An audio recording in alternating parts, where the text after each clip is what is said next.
Tahm Kench. The River King. The waterways of Valoran are old, but far older still is the demon Tahm Kench. From muddy gambling tents along the Serpentine River, through the salt-crusted dice halls of Bilgewater, to the gilded wagering tables of Piltover and Zoun, all those who have given a covetous glance to another's wealth know the unending hunger that comes from an encounter with the River King.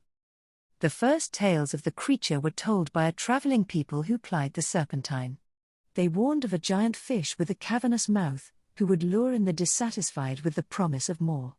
One such story was that of a young man renowned for his honesty.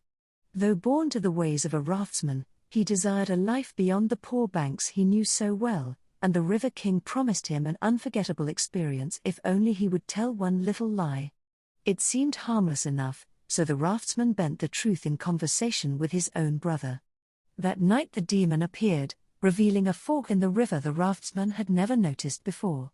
He followed it to a camp of foreign folk who offered him food and drink, and fresh companionship.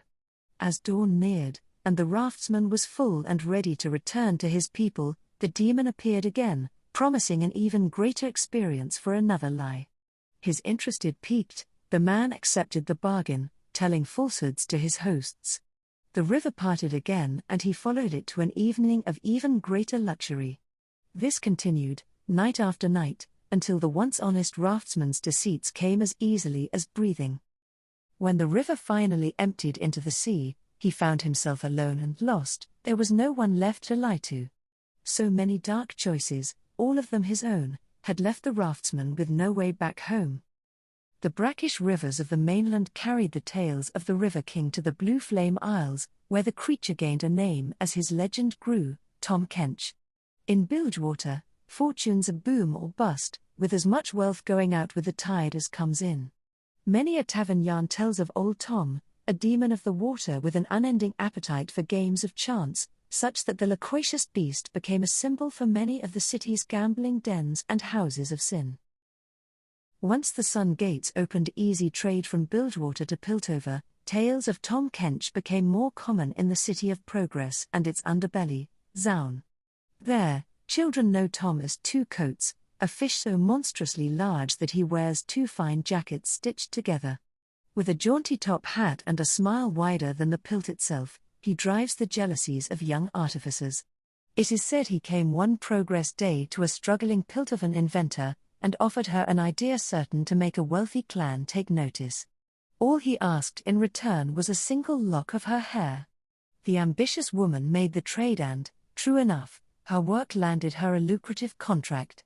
But one invention would not satisfy, and Two Coats wandered by, this time asking for all of her lovely braids. Not wishing to disappoint her new patrons, the inventor agreed, and Two Coats ate them up on the spot. Still the woman was unable to find the one great innovation that would make her name. The demon came again, offering a deal that would take the tip of one finger. The following week it was an ear. A year passed, and by then there was little left of the woman to give. Finally she called Two Coats herself, begging him to make it all stop. He laughed as he opened his jaws wide, telling her he would protect her from herself, and promptly swallowed her whole. The River King. The Great Waddler. Old Yawn Belly. Two Coats. The demon Tahm Kench is known by many names, but all who speak them have learned a singular truth: no matter how alluring his words may be, in his mouth you will be lost.